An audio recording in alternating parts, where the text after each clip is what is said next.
Okay, so like what I said, it is not, even before, way back 1980, take note, 1980, we're going to look at our curriculum before, that is very vague. But specifically, the endpoint of that curriculum focus on civic responsiveness. So, matagal nang merong cognitive, affective, and psychomotor skills or domains. But we know that it must be the outcomes, but the training of our teachers before are not adequate, or it is not, the department or the Ministry of Education before the creation of the Department of Education, or the DEX, so Department of Education, they focus on the knowledge-based education. We are not focusing on the skills. That's why under the K-12 curriculum, it is more, we put more emphasis on the skills, but we do not forget to put other emphasis not only on the skills but also on the attitude that will enable people to understand their physical and human environment in order to act or behave as responsive citizens. Take note that developing citizenship skills, responsive citizens according to Yushe and according to Jivoku, read in 2002, he observes that social studies is the aspect of learning which deals with how to get on with one's environment. It is not pertaining to natural environment, but the social setting. When say social setting, the culture of that particular people or person, both physical and human, which involves development of skills, knowledge, attitude, and values. He um, he he divide the context of attitudes and values. According to Jiboko, when say attitudes, that is more on the personal aspect, and he defined values as the collective attitudes of the society. But attitudes and values, it is under the affective domain when we're going to talk about learning domains of our students that characterize responsive and responsible citizenship in a free and democratic society. So tatlo na. Ito, what are the common denominators? Citizenship skills, responsive citizens, responsive and responsible citizenship. So ito nagiging focus. And according to Frost and Rowland, way back in 1969, they defined the subject, that subject pertaining to social studies as essentially studies of human relationship. How people, how human living in a particular society or community interact with one another, like human to institutions. Like when you say institutions, it's composed of different institutions, the government, the education institution, the family, the mass, and the social media, and other institutions that I cited before. Human to physical environment and human to value systems, which implies that the subject, the social studies, as one that encourages attention to be given to the process of living and working together using the environment to meet basic human needs, customs, institutions, values, and life situations, cultural heritage, and its dynamic, ongoing characteristics. That's why we're going to look on the uh, better foundation, why we need to teach social studies based on the literatures, based on some of, not some, but most of the empirical studies. They prove to us that the focus of teaching social studies must be on responsible citizenship, and being responsible, the learners, a person must have three domains in terms of learning acquisition. What are these? Cognitive, we know the data, we know the information, but that is not only about knowing. We must understand and analyze the scenario so that in the real life scenario, in terms of application of what we have learned, we can able to apply it based on the accepted norms of our society, which is very analytical, which analytical in a way wherein all of us agreed upon on this aspect. That's why we need to focus on the three mechanisms in able to have a responsible, in able to produce a responsible citizen of our country. We focus on the cognitive, affective, and psychomotor skills. Kaya nung lagi tinuturo sa prof, di ba? You need to focus on the three domains of learning because it is the foundation, it is the pillar of having a responsible student. Responsible student is a first step to have responsible citizens. And we're going to look on other objectives according to Quartey, 1984. In his own definition of social studies, he describes the subject as a study that equips the youth. Take note, he gives emphasis on the youth with tools necessary when necessary, essential in solving personal and community-related problems. And social studies can therefore be described as a discipline. When we say discipline, it is a focus of study. And when I say discipline, not only a focus of study, the word discipline, it is not only about knowledge, but we study that subject in able to gain a pillar of to gain the pillar of learning. What is that pillar of learning? Not only in terms of not only in terms of professional education. When I say pillar of learning, from knowledge to wisdom. Di ba? Hindi naman pwedeng knowledge lang, you know everything, but you cannot able to synthesize it and understand what you have learned.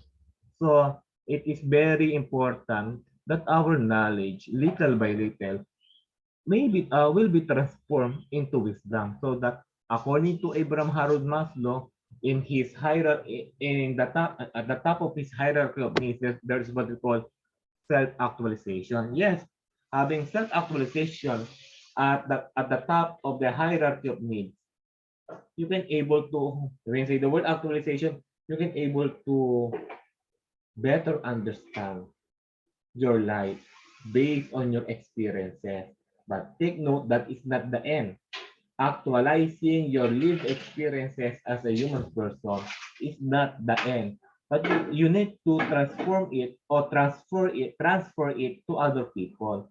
That's why knowledge must not be contained in one person, but your knowledge must be transformed into wisdom so that you as an individual, you can able to help other people around you in able to understand better our society. It is not only pertaining to you.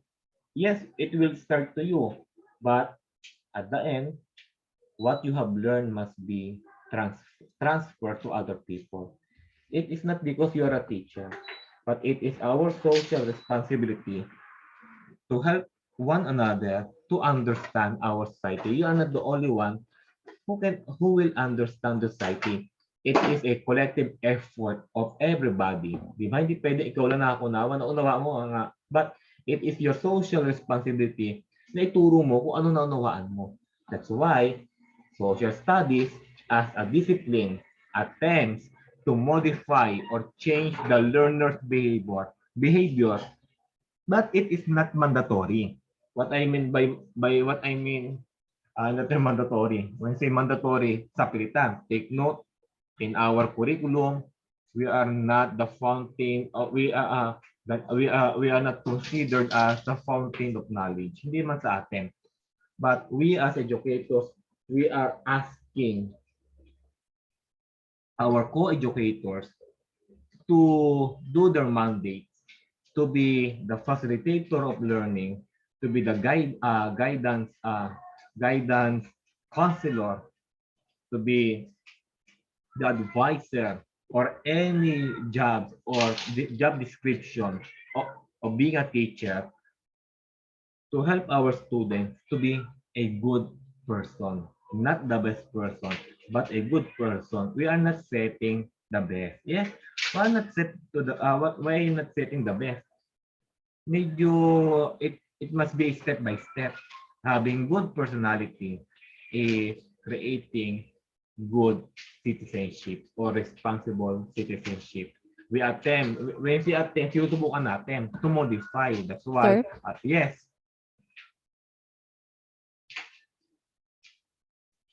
Hello.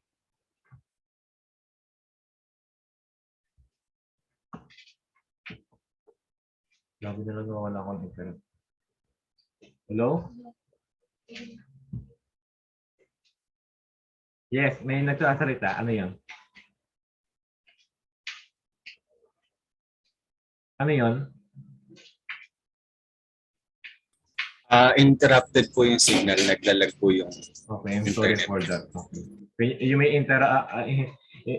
intera kung medyo naglalag ako. I don't know bakit naglalag ako. At malakas naman signal ko. But that is my fault. Okay. Can you please thumbs up, click the thumbs up button kung naririnig pa ako? Hello? Okay, thank you. So back to what I have, pero kanina naman, naiintindihan naman ako kanina. Okay, thank you. Back to this point of quartet. We are not forcing to change our students. Change the attitudes of our students is not merely acceptable in the aspect of education, in the context of educating the learner. But we as teachers, we are here to help our students to get the essential competencies, like what stated in our curriculum guide. What are those essential competencies? That's why you as a teacher, you need to know what are those essential competencies that we need to inculcate among our learners. Kasi hindi pwede basta ka magtuturo. So those essential competencies are mandated by the Department of Education as guiding principle. So why during pandemic, hindi man natin binawasan ang competencies we merge the competencies. For example, sa dalawang teachers dito, I know that you are already familiar to this context of MELC. Tama ba ako? You know what is MELC? The most essential learning competencies. Based on what you have understood on that MELC, do you think that we reduce the learning competencies or we retain the learning competencies of the curriculum that we are teaching?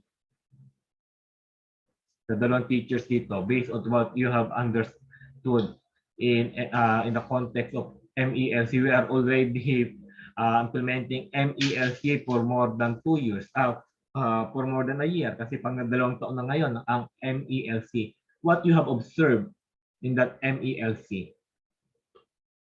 Christine, ikaw muna.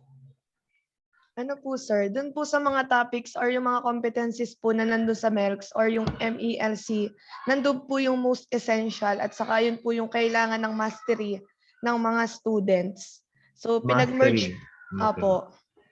So minerge po doon yung mga topics na pwede naman palang pagsamahin. Wala. Na-connect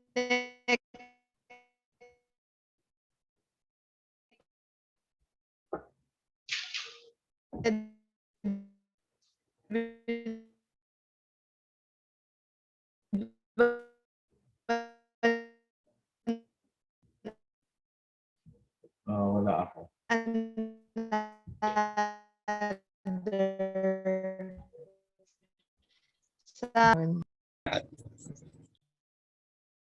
You may repeat again. Can you please repeat, Christine? Yung MELC, according to you? Yung MELCS po, yung po yung mga competencies na mas kailangan ngayong panahon ng pandemic. Dahil shorter time po tayo ngayon, is nagkaroon po tayo nung MELC para po magkaroon ng mastery yung mga bata according po dun sa topics na nandun. Parang most essential po yung kailangan natin na ituro. Ano yung mga possible na kailangan ng bata ngayong time ng pandemic? Dahil po hindi enough yung time na meron tayo ngayon. Kaya meron po tayo nung MELC. Yun lang po, sir. When you say mastery, what do you mean by mastery? Yung ano po yung bata, yung hindi lang siya basta alam nung bata. So kahit paikot-ikutin mo yung questions, kahit may mga problem solvings, kahit may mga application, kayang sagutin ng bata and alam nila yung process at kung paano nila i-analyze yung question po. So, for mastery, we need to give a better understanding that mastery is not about memorization. You master the topic. The students have mastery of the lesson. It is not because the students memorize the lesson. Like what Ms. Christina said, answered a while ago, the students can able to analyze the context, the concept of your topic, and the students can able to inculcate this context in the real life scenario. But another question to Ms. Jaya, kayo tatanong ko because you are already in the teaching field. Yes, according to Christine, she said that there's what we call merging of competencies na pwede man palang ituro eh. Diba? So the question is, do you think that we reduce the competencies? Para bang we sacrifice the learning competencies that a student must achieve. So ibig sabihin, within the pandemic, during this pandemic, we reduce the competencies. So sasabihin ba natin na nagkulang tuloy ang dapat matutunan ng bata?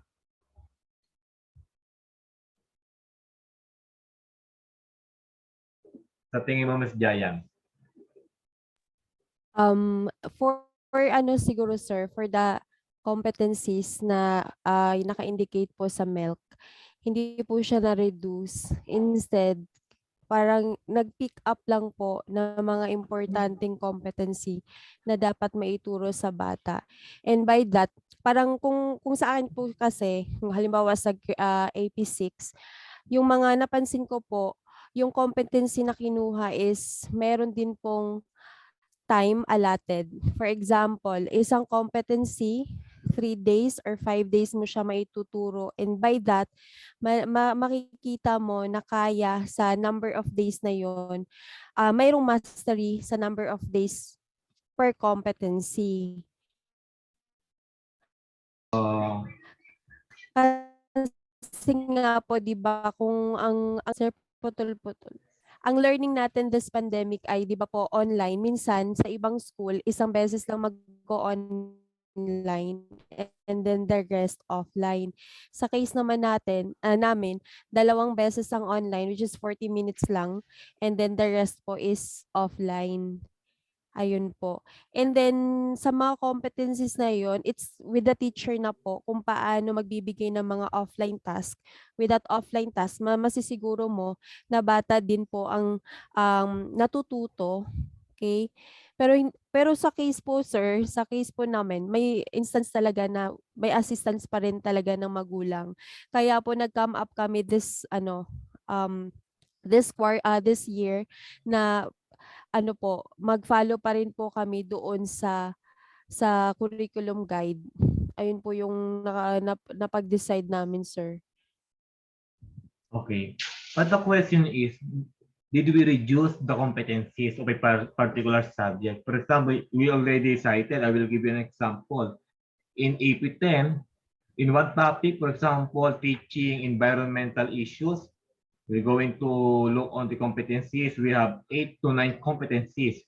But according to MELC, when we look on the MELC, it was reduced into 4 learning competencies.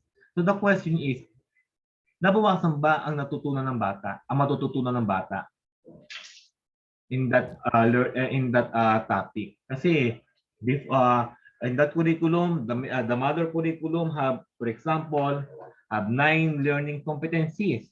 But because of MELC, the Department of Education, using top-down approach, they reduce it into 5 learning competencies. So how about the 4 learning competencies na tinanggal? So ibig sabihin, for this 2 years na tuturo tayo in the midst of pandemic, nabawasan ang pagkatuto ng bata? For me, sir, hindi naman po kasi integrated po yung other competencies. In what way that the other competencies are integrated? In a form of performance task, sir. Paano? How you can able to have a performance task which is not indicated in MELC? So we create a performance task which is not indicated in the MELC. For example, isa sa mga learning competencies ay nauunawaan ng estudyante ang issue ng climate change. Then, sa ating performance task, ibang ginawa natin. Paano ba yun? Paano kaya yun?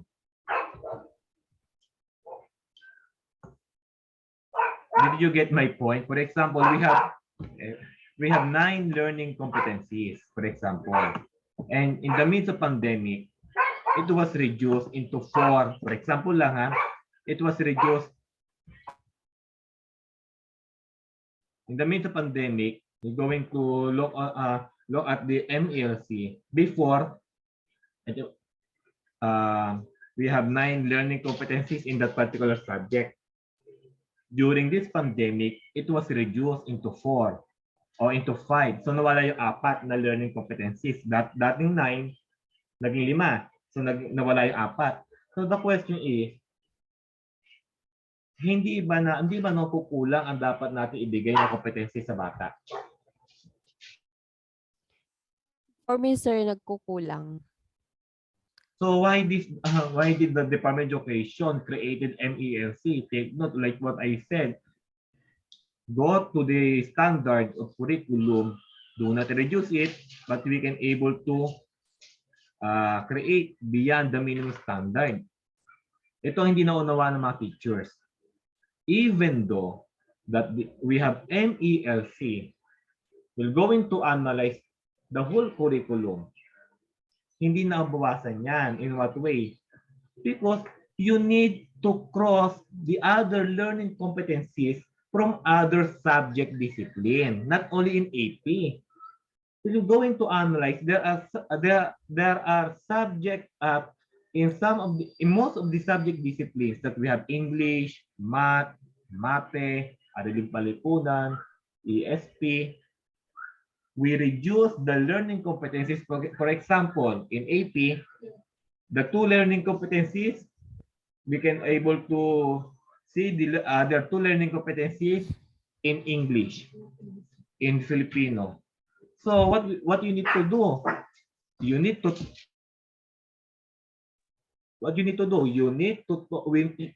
also to analyze and ask the experts or the subject teachers of other subject areas, what are your basic learning competencies?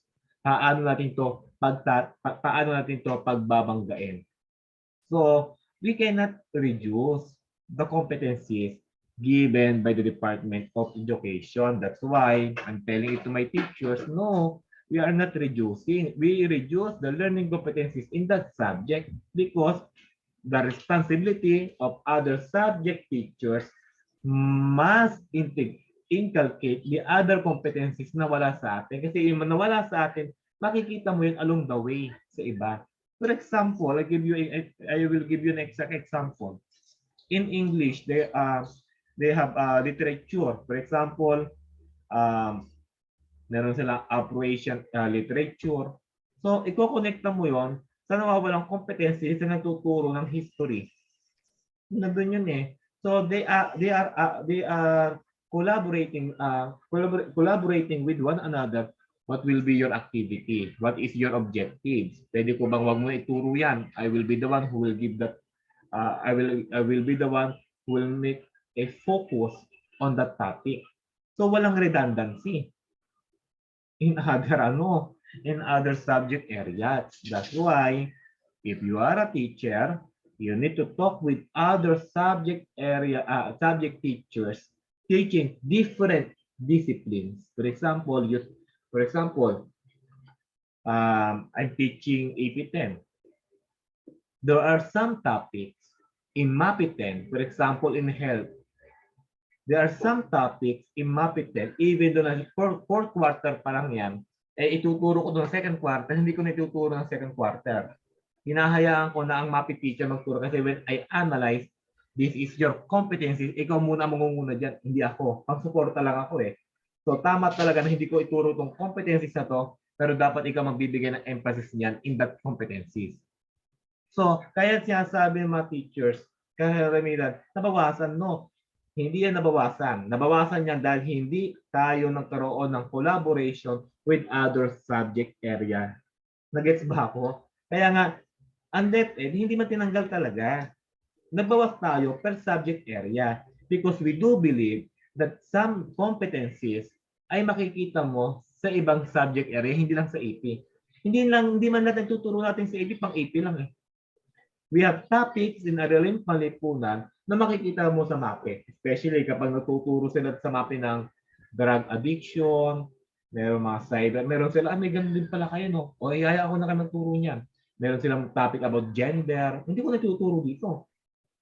Di ba? Because the MAPE teacher teaching that topic, that essential competencies, are responsible to implement muna during this pandemic. Another aspect, itong English, pati itong TLE, meron silang common denominator. Itong marami. So, integrated. So, if the very essential na dapat natutunan ng teacher, he or she have mastery on the curriculum.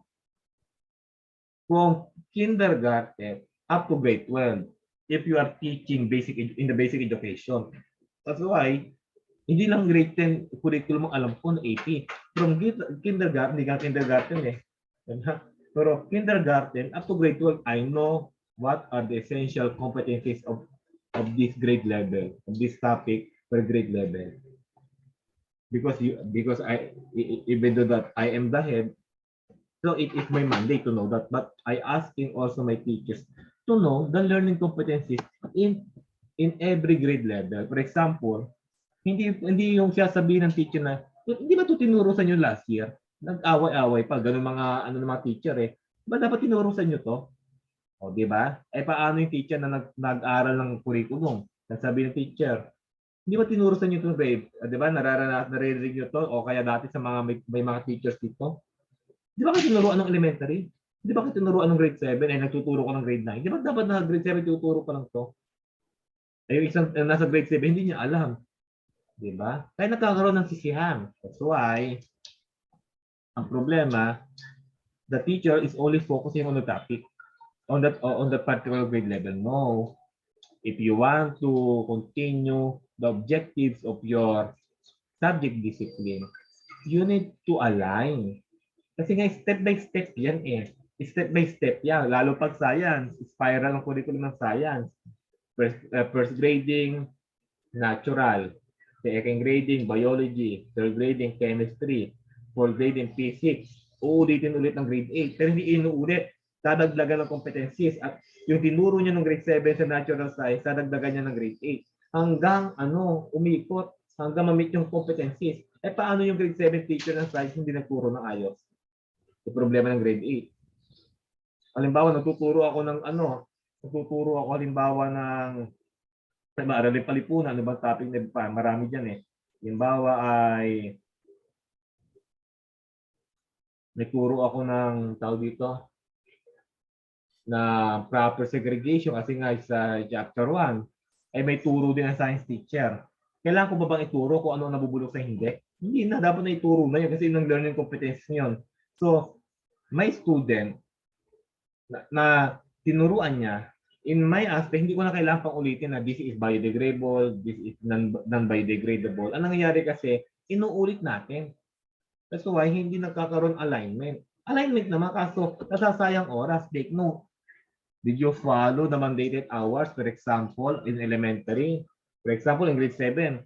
Our grade 7 ay meron lamang 2 hours a day. Diba? Meron ganyan tayo according to WHO. Ang ating 9 and 10, merong 4 hours a day. Dalawang oras sa umaga, 2 oras sa hapon. Diba? We have that we have the specific time allotment. So hindi natin pwedeng sabihin na no because kulang kasi ang araw eh. No.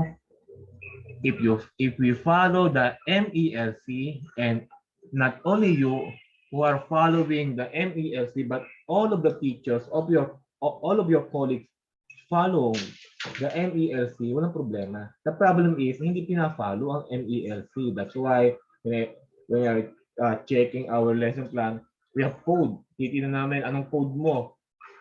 Asking the coordinators to check the code. Kasi yung code na yun makikita mo sa curriculum guide at MELC, di ba? Ano ka simple? Alam niyo ba yung AP10 na tapos ang third quarter namin, tapos na namin ang MELC. Tapos na namin ituro lahat sa grade 10. Ano ginawa namin? Aba, alam, hindi ka magturo ng fourth quarter. So, I asked the teachers, dagdagan natin topic. Kasi tapos na natin MELC. Sabi niyo, ba't nyo tapos na? Kasi nga we follow, ba't namin tuturo yung MELC na yan? Eh kung makikita mo yung competencies na yung sa ibang subject area. So we give emphasis, pwede bang teacher, ikaw na magturo ng ganitong, ikaw na magbigay ng emphasis na yan? Hindi na namin bibigyan ng emphasis dito kasi dapat may turo muna yan. Application na lang kami. Isisingit lang namin. Nabawasan. Hindi na tinamad. Pero ang ginawa namin, lalong napagaan. Kaya nag-iisip ka, ano ba pwede natin ituro? Sabi, tulad nito, wala naman kaming topic na ganito. So, idagdag natin yan. Sige, sasabihin ko muna sa teacher, ano ba yung topic nyo na pwede kong idagdag dito na hindi nyo may tuturo. For example, merong sa English, hindi sila may tuturo about isang context. Not grammar, but yung isang scenario. Kami naman tuturo niyan. Hindi naman muna na-focus na. So, ano dapat kasi, dahil lalo ng mga future teachers, kung ikaw lamang ang nakakaunawa ng objectives ng iyong curriculum, ikaw lang ano yan, hindi pwede ikaw lang. It is our duties and responsibilities to extend what we have learned and guide our co-teachers na ito dapat gawin. So nagiging smooth. Diba? Namimit mo yung objectives. Hindi pwede, kami lang kasi pwede magturo niyan. No. Hindi pwedeng gano'n na ikaw lamang pwede magturo niyan. Kahit kanino pwedeng ituro yan. Diba, pe? That's why, isa pang lagi pinapartner, economics, PLE. Laging nagpa-partner yan. ICT and other subjects. Diba? ESP, kahit saan nga, pwede ang ESP eh. Diba? Kahit saan pwede ang ESP. That's why sabi ko, I asking some AP teachers, Filipino teachers, yung inyong mga application, mga scenario nyo, ipasok nyo sa ESP. Kung hindi ka matuturo ng ESP, ask the ESP teacher. Diba? So, natuturo lahat. Hindi natin siyabing binawasan. Binawasan natin literally. Pero ibinawas natin, ibinato natin. Hindi natin ibinatong responsibilidad, pero we divide so that in the midst of pandemic, all the competencies will be attained. Yun lang naman yun eh. So, it is not because you are teaching social studies, you are focusing on social studies. You are teaching English, you are focusing on English. No. It must be collaborative. Diba? You work collaboratively. Yeah. Kaya nga, for example, Jayan, you said that you are leading your teachers. So it is also your duty to understand the other learning competencies. Mahirap talaga. Pero as long as you are the head, di ba, you are considered the leader, some of the leaders in your school. You need to understand. That's why inaano ko, ito may learning competencies ng science ninyo Mas alam ko rin paano. I'm not master than that. Ang master ko AP. Pero I try my best na, dapat di ba may ganito din kayo? So kinaka-clarify ko sa ibang subject teacher, sa ibang coordinator, di ba may ganitong science? Di ba may ganitong AP? Ay may ganito ang PLE. Pwede ba natin mag-collab tayo? Para sino magtuturo niyan? Amin na lang bahala dito. So yun eh. It is not only giving performance task. Performance task is, yes, it is part of assessment. But short assessment yan eh. Kaya nga dapat merong nagko-continuous, merong nagpo-push, hindi pwede ikaw lang nagpo-push. Inaral na namin ito sa ibang subject. So, hindi uulitin. You give only emphasis on that. Okay? Kaya ang sabi nga niya, di ba?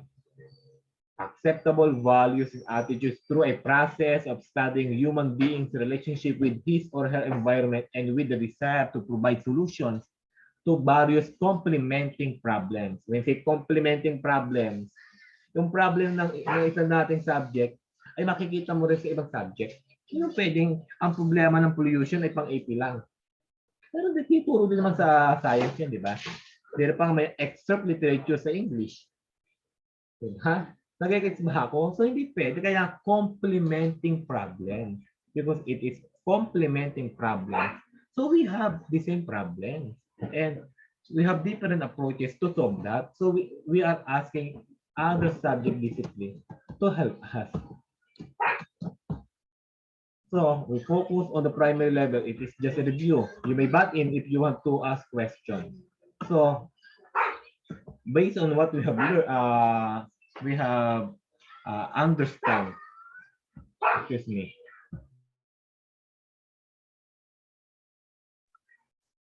But the objectives of social studies in primary level of our educational system, knowledge and continuous learning. Yes, we give them factual information, but it must be continuous, di ba? Talagang binubunat ano ba ang dapat nila. So, unti-unti nagkakaroon tayo ng social awareness and critical judgment as well as critical thinking in their level. For example, ano ba ang tama sa mali? Di ba yung mga tinuturo doon para ako at ang lipunan? Di ba? Yung makikita ninyo, social awareness, tama ba to na inaaway mo yung kaibigan mo? Tama ba to na hindi ka nagbabalik ng sukuli? Social awareness yun. Critical judgment yun eh. Diba? Doon pa lamang. Diba? Halimbawa, ang tinuruan mo ang bata magbilang. Hindi lang dapat nagtatapos doon sa pagbibilang. Diba? Para ba ito, tulad nung mga, nung ako yung nag-aano sa elementary, nung ako yung coordinator, sabi ko, anong topic nyo? Multiplication, ganyan, ganyan. So, can we able to use your topic, addition, in teaching ESP? All tayo, tinuruan mo bilang mga bata. So, you give a scenario, sumobra, yung face-to-face to nagtinda-tindahan. Yung isang teacher, nagsobra ng sukli. Titingnan mo muna kung tama yung bilang ng bata, addition yon. So, nandun din titingnan din naman ng ESP kung yan ay performance task, di ba? Paano pagsabay ang subject? Ibang ano naman yan, pagsabay yung subject, makakagawa ang paraan eh. Kasi pwede pero tayo tinatawag na enabling performance task. Diba mga enabling, mga pang-suporta to bigger performance. I will teach it sa ibang major. Ano yung pinakaiba ng mga enabling performance task sa mga major performance. Kaya naging advance lang tayo ng konti. So doon pa lamang, I will not give you emphasis about enabling performance kasi meron tayong ibang topic diyan.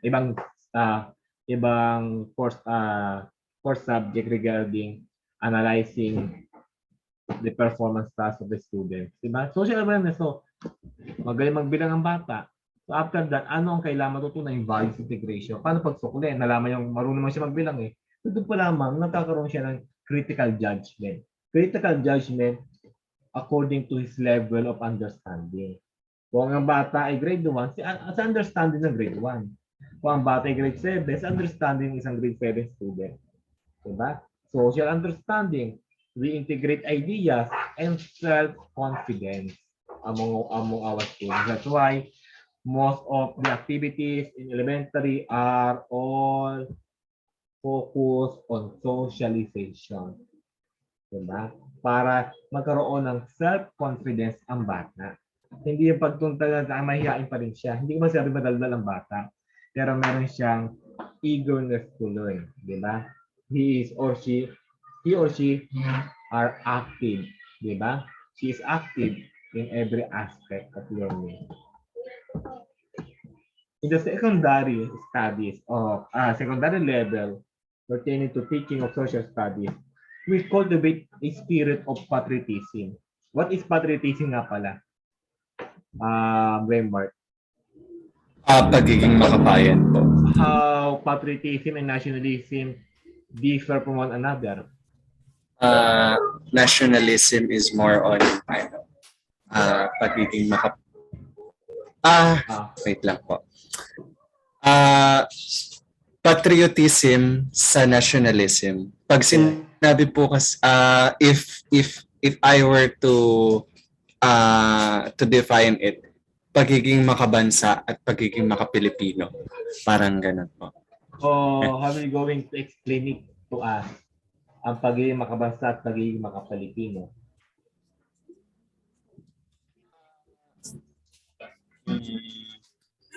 Meron pong mga Pilipino sa ibang bansa. So, ganun ko po siya i-explain na hindi ibig sabihin nasa Pilipinas ka or nasa ibang bansa ka pero Pilipino ka is hindi mo nagagawin yung act ng pagiging patriot mo dun sa bansa kung nasaan ka. Parang ganun po. How about nationalism? Gets niyo po ba? Nationalism is yun po sir, yung pagiging Pilipino. Pagiging Pilipino mo dun sa pagiging Pilipino mo dito sa bansa. Okay. Nagets po ba? Okay, tingnan natin. How about you, Kurt? How will you differentiate patriotism and nationalism? Kurt, Kyle. Parang iba yata na hawak ang cellphone ni Kurt.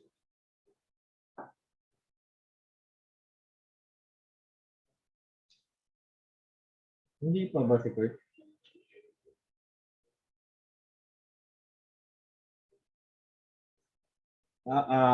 You Bernadette, you have any idea? Patriotism and nationalism.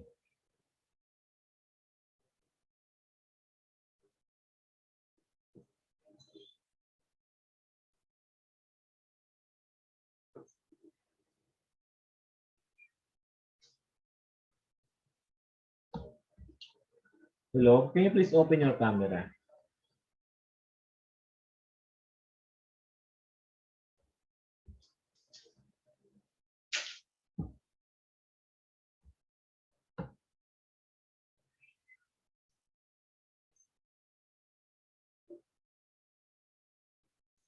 Sir, ako po, Yes. yung sa patriotism po, na search ko is yung love or loyalty for country. Then sa nationalism is yung wait lang. Yung belief that seeks to promote the activities of government regardless of its moral behavior. Yun po. Okay, wait lang. Para ibang gumagamit ng account ni Kurt. Para ba ibang estudyante dito? First, Kurt.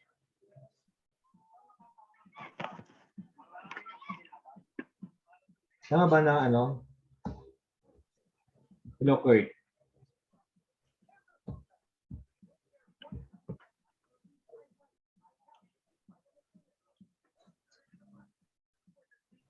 Wait lang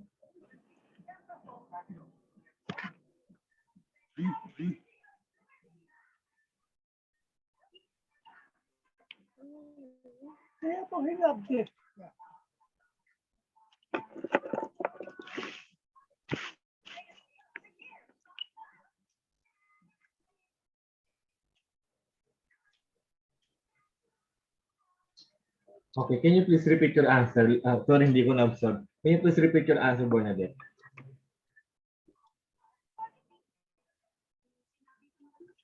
Pag sinabi pong patriotism is yung refer to the love of country po. Tsaka yung sa nationalism, yung nandito po nakalagay, emphasizes a unity of cultural past with inclusion of the language and heritage. Okay, unity of language and heritage and patriotism is?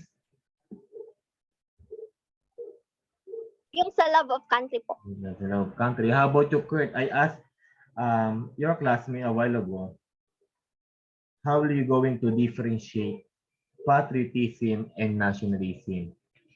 Because one of the objectives in teaching social studies in secondary level, both senior high school and junior high school, is to cultivate the spirit of patriotism. We always associate patriotism and nationalism as two the same concepts. but we're going to analyze it critically. It differs from one another. Bernadette a while ago, she answered she cited the difference between patriotism and nationalism. And what is your ideas about patriotism and nationalism? Kurt. Sir, based on my own Please open definition your of camera. nationalism. Wait. Ay, okay na po. Okay. Parang yung ano po, my own definition of nationalism. Ito po yung ano, yung identification with one's own nation and support for its interests. While yung patriotism, ito po yung ano, being patriotic, parang devoted po sa country po, sa kanyang bansa po, yun po. How are you going to set an example that you are devoted to our country, in your country? This is more on devotion. Yung parang definition po na pagiging devoted po sa country is, ano po sir, parang willing ka maglingkod sa bayan, yung gano'n. Halimbawa po, sa pagiging guru po, gano'n. Yung devotion po sa pagiging guru po is yung paglilingkod po sa mga kabataan po, parang tinuturuan po natin sila, hinuhubog po natin sila para maging good citizen po, ganun po. Okay. So we're going to analyze based of your, wait lang, sino may hawak ng cellphone mo kanina? Sir, kaibigan ko po sir, kasi nasa CR po. Okay. So nakakala ko may ibang gumagamit na ako. Bigay ko na po ulit sir. We're going to analyze. Nationalism is the ideology. Ideology that based on the premise that individuals' loyalty and devotion to one's country should come above the interests and opinions of other citizens. So, priority mo because it is your it is your ideology. Country first muna, di ba? Yung muna, unahin mo ang bansa, unahin mo ang bayan. Diba? That is your ideology. And we're going to apply this ideology. Magkakaroon tayo dahil ini-invite na natin ang ideology na yan ng nationalismo. We already have an attachment to our homeland, an attachment in our country because we are already attached, like what Bernadette and Raymond answered a while ago. There's what we call love and adoration for the place where an individual, we as Filipino are born and brought about in the nation that place belongs to us. So, ibig sabihin, they are similar in a way, but nationalism is ideological aspect. And we're going to apply the ideological aspect, nagiging patriot tayo. Patriot na talagang ang kultura, hindi mo tinatangkilik mo ang kultura natin, ang gawang mga Pilipino ay lagi mong ginagamit, hindi mo nilalait na mga pelikulang Pilipino, talagang pinagmamalaki mo ang bawat gawang Pilipino, nagiging patriot ka, handa kang lumaban. Kasi meron ka ng idealismo ng nationalismo. In elementary term, love of country. Di ba ang nationalismo? So paano mo sabihin mahal mo ang bansa? Kumikilos ka, nagiging patriot ka. So dito, hindi lang natin sasabi na nakulang nga I will also include nationalism in elementary, di ba? Doon pa lamang tayo tuturuan na tayong umawit ng tama sa lupang hinirang, mag-recite na tinatawag natin panatang makabayan, etc. Allegiance to the coat of arms of our country.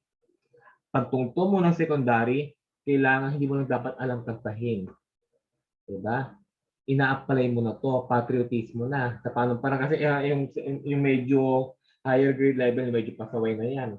Paano pinapakita mo? Tulad ito, makikita natin, ano ang kulturang meron pa sila. Nadidiri ka ba kapag pinag-uusapan ng pelikulang Pilipino? Ikaw ba ayaw mong tangkilikan ng gawang Pilipino? Ayaw mo ng sapatos ng Marikina? Ayaw mo ng mga damit na gawa sa Pilipinas? Paano mo sasabi mahal mong Pilipinas? Paano mo sasabi meron kang nationalismo? kung wala kang patriotismo.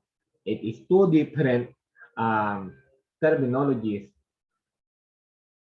but it is connected with one another. You cannot able to say that you are a patriot if you are not a nationalist.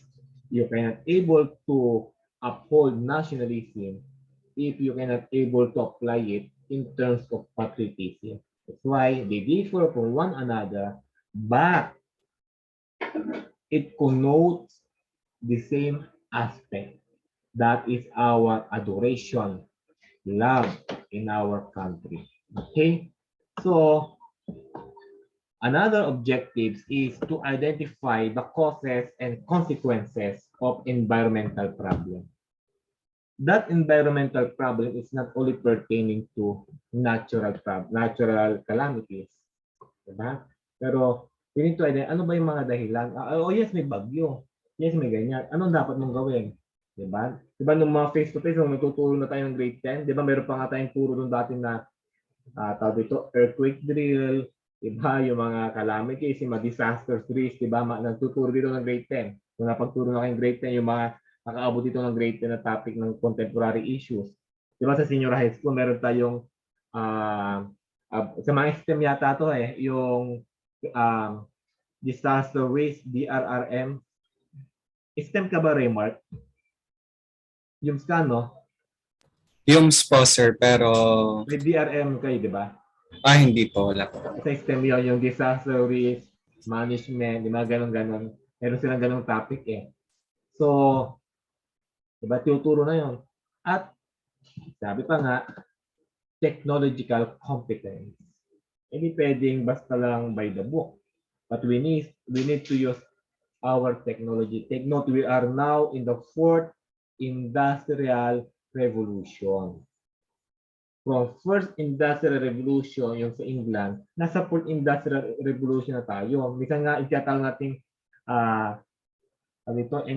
intellectual, I forget the term. Basta more on artificial intelligence. Diba?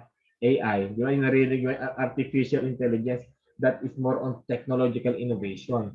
Huwag naman sanang dumating yung panahon na aasa tayo sa artificial intelligence wherein all of the data, all of the information ay makikita mo lamang dyan. Ito lang ginagawa natin ngayon. Magtanong ka lamang, type ka lamang sa internet, lalabas na. Di ba? Ang bilis ngayon eh. Napakaswerte natin ngayon. Hindi tulad dati, lalo pag nasa public school ka, mag-uuna-unahan tayo sa card catalog ng library. Diba? Uunahan mo pag meron kang research, limited ang mga resources doon. So, it is very necessary to put technological competence because parang ICT, di ba meron tayong ICT? Bakit dapat sa ICT yan? No. We use the application of ICT, but we need to implement how can we able to use it properly. Why technological competence is included as one of the objectives in teaching social studies. Social issues, problem solving. It is not only about facts. Kaya maling-mali yung ginagawa ng araw na we memorize sa capital region. We memorize when you say when you ask our teachers before, our pre-service teachers, bakit ka nagturo bakit ka kumuha ng social studies as your major? Kasi akala ko dati memorization lang. Bakit naging memorization lang? Kasi nga, most of our teachers before taught us in Aralin Panlipunan that AP focus on memorization. Because most of our exam are memorization. Who, when, what, where, di ba? Bibihira yung how and why. So hindi ganon. How can you able to solve the problem? Di pwede bang sabihin na I know that because I memorized that? No. Memorization is essential, but it's a shallow part of learning. Yes, maganda na memorize mo. Maganda rin man di kasi kalimot. Di ba mahirap na lagi mo nakakalimutan. Pero hindi ba pwedeng sa ulo mo lahat, but you cannot able to apply it in real life scenario. And we focus on personal development.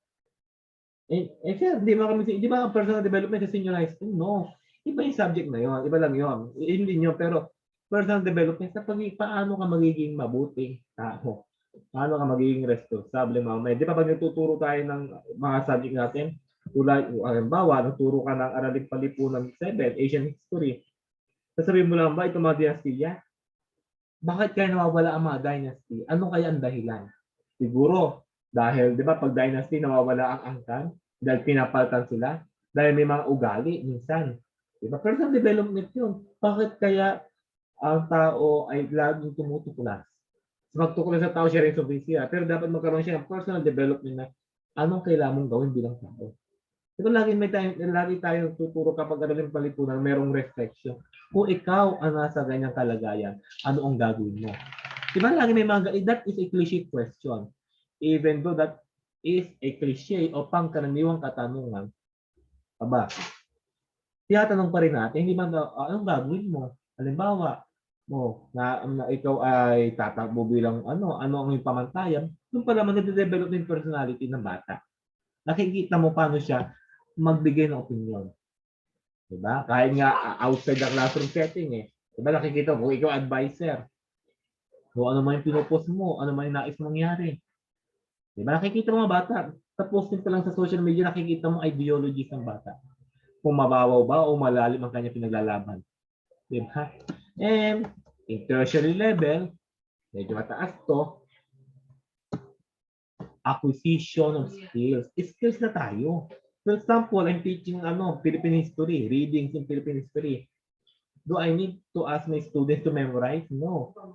They need to apply their skills in terms of comprehension, analyzing factual data, first-hand data. Diba? Skills yun. Another thing is environmental and human values. You already know that under the secondary level, at the secondary level. Inaalam pa natin, minsan nga, nung ako face-to-face, I ask my students sa isang subject na to go to that barangay and have a community analysis of that barangay. Yun mga ginaging output ko eh. Alamin mo yung paano ginagawa ang ganitong ordinansa, ano yung mga paano nakikitungo ang mga tao sa barangay na yan, ano ang kinabubuhay nila, bakit kaya ayaw nilang ganitong ginagawa nila, analysis yun, acquisition skills yun. Diba? Hindi ko na masyado mapagawa kasi hindi pa tayo ng face-to-face eh. Pero dati, nung bagong face-to-face, one of my subject about under comparative government and comparative economic planning, one of my final project, I asked my students to go to that specific barangay and analyze the scenario. Acquisition of an objective view of the local and external environment, like what I said, that is the same.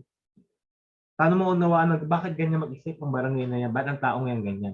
Diba? Acquisition na. Nandun ka na sa application and diyan nga, civic competence. Mas lalong pinaiiking dyan. Diba? Hindi lang naman sa high school yan, pero pagdating mo ng college, dapat lalo mo unawaan. Kaya may mga batas-batas na eh. Unti-unti, even though you are not studying law, pero anong dapat mong gawin? That's why we impose human rights education. Dati nga, meron kami subject sa college na family planning. Paano ito gagawin? So, I'm going to conclude.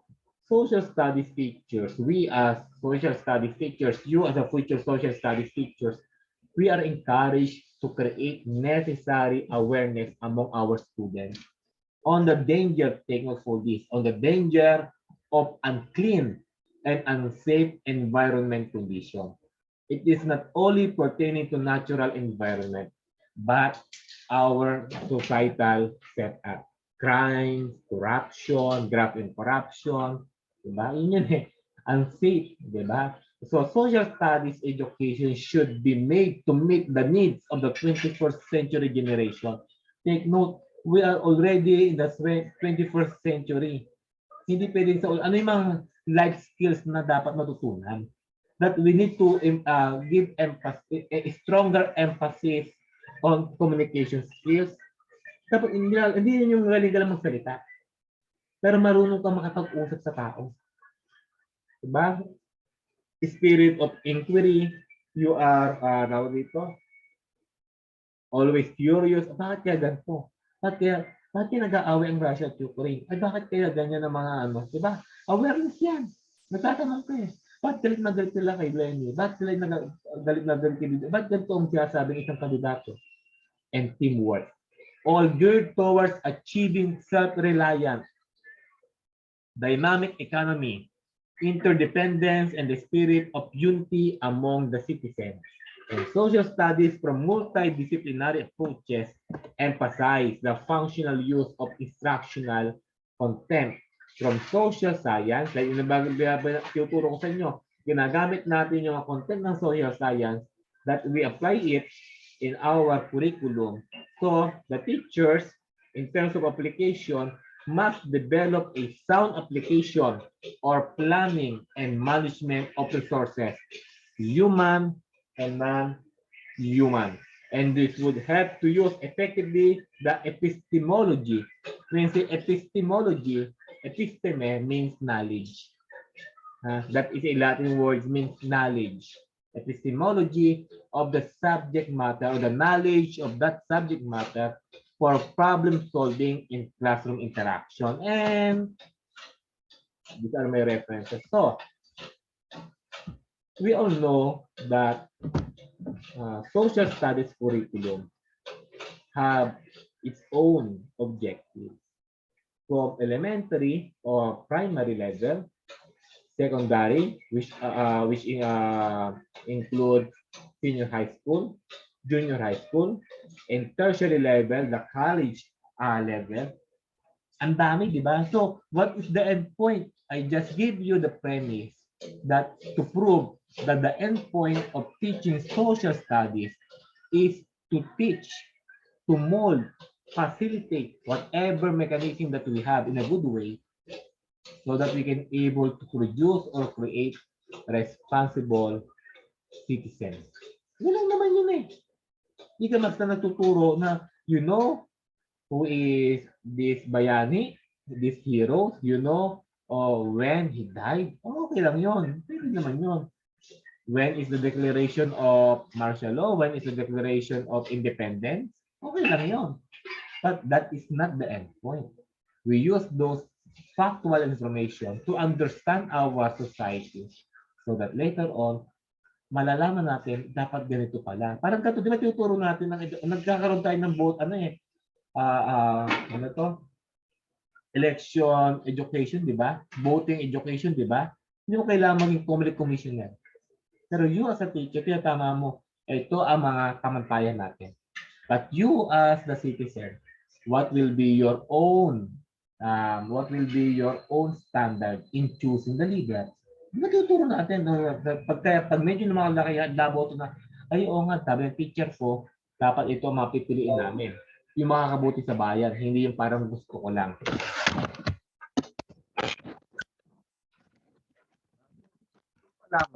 If we know already the major objective why we need to teach social studies, hindi tayo maliligaw. Kasi kung hindi mo alam, ay hindi pa, ano ba to? Kaya lagi tumatatak sa atin, social studies o araling palipunan is memorization. Diba? Aminin nyo sa hindi. Diba? Madali ang AC, memorization. Hindi, mahirap yan. Kung hindi ka aware sa lipunan mo. At kung hindi ka handa i-open ang mindset mo, mahirapan ka magturo ng araling panlipunan.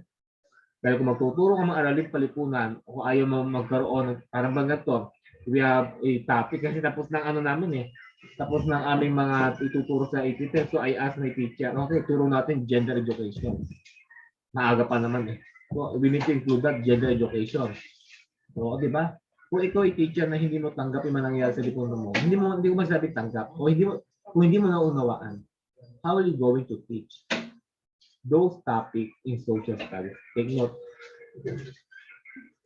Years pass by, maraming topics ang pwede idagdag. Para bang history? O yan, nakasama na sa world history ang Ukraine and Russia. Di ba? Madadagdagan. Kasama na sa kasaysayan natin ang administrasyon ng Pangulong Duterte. Kasama na ang nangyayari ngayon. So, nadadagdagan ang informasyon. Pero dapat hindi mawala ang kaparaanan natin para unawain ang mga bagay na ito. And that is one of our skills. Diba? Sabi nga dito, ikaw ay dapat flexible. Diba? Sabi nga, exemplary yung guro. When say exemplary, kakaiba. Because we are social studies teacher, we are exemplary teachers. Diba? Nagagawa mo ang dapat mabilis ka mag-isip, mabilis ka mabigay ng solusyon dahil nagbabasa ka, inaaral mo, at ina-apply mo. Hindi kung ano nakalagay sa iyong libro, yun lamang ang ituturo mo. Okay? So, any question? So, next meeting, I will give you our task, bago task. Kaya na ba exam natin? Next week pa, di ba? Tama ba ako? Ito ang schedule. Next week.